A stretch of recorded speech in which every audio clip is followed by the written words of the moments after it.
নমস্কার বন্ধুরা, মলি কিচেনে আপনাদের সবাইকে স্বাগত জানিয়ে আজকে শেয়ার করছি মুসুর ডালের ঢোকলা কারি। ভীষণই সুন্দর একটা রেসিপি। আমরা প্রত্যেকেই ডালের বড়া বাড়িতে বানিয়ে থাকি, তবে আজকের একটু অন্যরকম পদ্ধতিতে ডালের বড়া বানাবো, আর তার সাথে কি করে এই ঢোকলা কারি বানাবো তার একটা সহজ রেসিপি আজকের আপনাদের সাথে শেয়ার করব।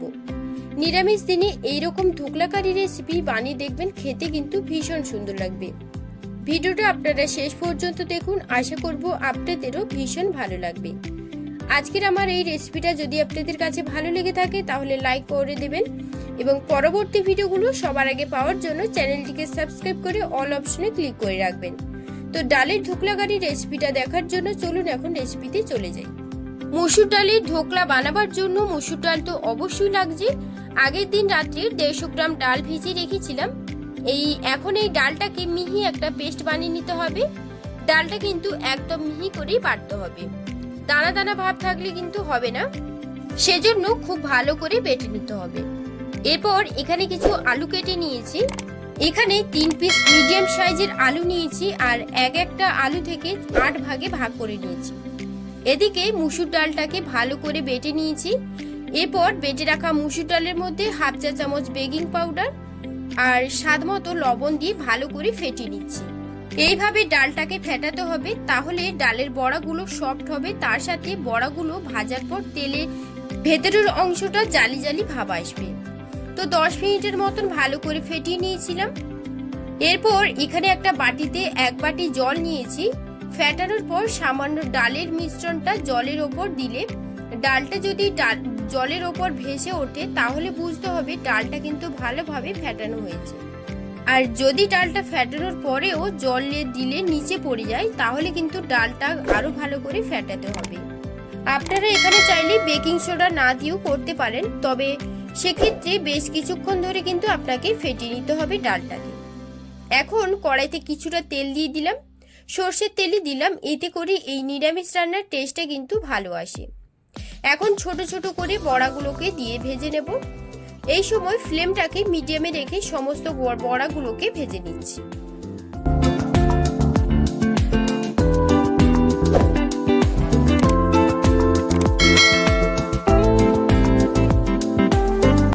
মিনিটের মতন রাখার পর বড়াগুলো একে একে উল্টে দিচ্ছি।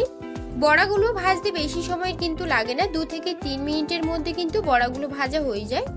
উল্টে পাল্টে বড়াগুলোকে ভেজে নিয়েছিলাম। এবার একটা প্লেটে তুলে নেব। সেম পদ্ধতিতে আরো একবার বাদবাকি বড়াগুলোকেও ভেজে নিচ্ছি।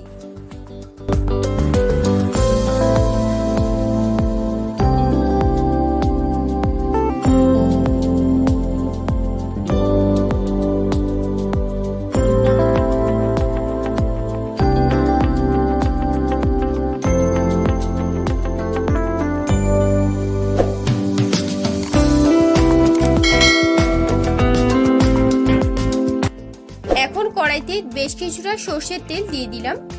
তারপর তেল ভালো করে গরম হয়ে গেলে হাফ টুকরো দারচিনি আর 3টে এলাচ থেতো করে নিয়েছি, তেলে দিয়ে ভালো করে ভেজে নেব। এরপর আলুগুলোকে একে একে দিয়ে দিচ্ছি। আলুগুলো দেওয়ার পর দিয়ে দিচ্ছি স্বাদ মতো লবণ। এরপর ভালো করে আলুগুলোকে ভেজে নিতে হবে।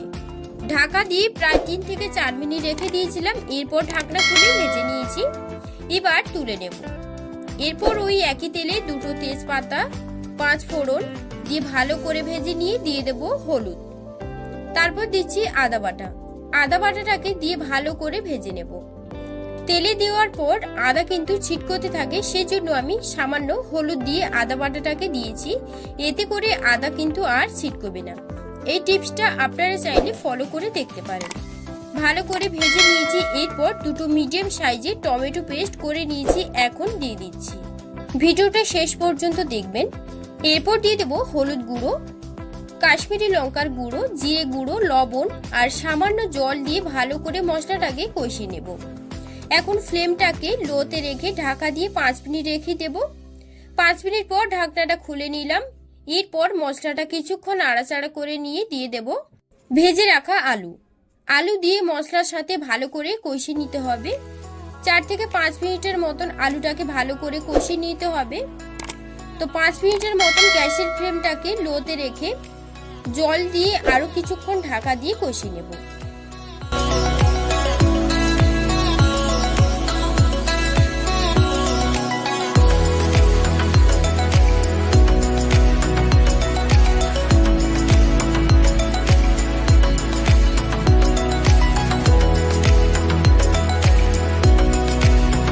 মিডিয়াম হাইতে রেখে পরিমাণ মতন জল দিয়ে দেব। আমি এখানে 3 কাপের মতন জল দিয়ে দিলাম, এতে করে আলুগুলো ভালোভাবে সেদ্ধ হয়ে যাবে। তো এরপর ঢাকা দিয়ে দিচ্ছি। ঝোলটা কিন্তু ফুটতে শুরু করেছে। এখন ডালের বড়াগুলোকে একে একে দিয়ে দেব। বড়াগুলো দেওয়ার পর আমি কিন্তু আর ঢাকা দেব না, তাহলে কিন্তু বড়াগুলো নরম হয়ে ভেঙে যেতে পারে। এখন ঝোলটা অনেকটাই কিন্তু কমে এসেছে আর বড়াগুলো অনেক বড় হয়েছে। এরপর নামানোর আগে ধনেপাতা কুচি আর গরম মশলা বাটা দিয়ে নাড়াচাড়া করে গ্যাসের আঁচটা হাইতে রেখে 2 মিনিটের মতন ফুটিয়ে নেব। তারপর গ্যাস অফ করে দিয়েছি। এরপর একটা সার্ভিং প্লেটে নিয়ে পরিবেশন করে দেখাচ্ছি। যদি কখনো এই রেসিপিটা না বানিয়ে থাকেন, একবার অন্তত বানিয়ে দেখবেন, ভীষণ সুন্দর লাগে খেতে। ডালের বড়া দিয়ে এইভাবে একবার বানিয়ে দেখবেন, কথা দিচ্ছি যে কোনো নিরামিষ রান্নাকে হার বানাবে। আজকের আমার এই রেসিপিটা আপনাদের কাছে কেমন লাগলো কমেন্টে জানাতে একদমই ভুলবেন না। যদি আমার আজকের এই রেসিপিটা আপনাদের কাছে ভালো লেগে থাকে তাহলে লাইক কমেন্ট শেয়ার করতে একদমই ভুলবেন না এবং পরবর্তী ভিডিওগুলো সবার আগে পাওয়ার জন্য চ্যানেলটিকে সাবস্ক্রাইব করে অল অপশনে ক্লিক করে রাখবেন, তাহলে সবার আগে রেসিপিগুলো আপনারা দেখতে পাবেন। ভিডিওটা শেষ পর্যন্ত দেখার জন্য আপনাকে অসংখ্য ধন্যবাদ। আজকের মতো ভিডিওটা এই পর্যন্ত। আবার আসবো আপনাদের পছন্দের কোনো রেসিপি নিয়ে। ততক্ষণ আপনারা ভালো থাকবেন, সুস্থ থাকবেন। ধন্যবাদ।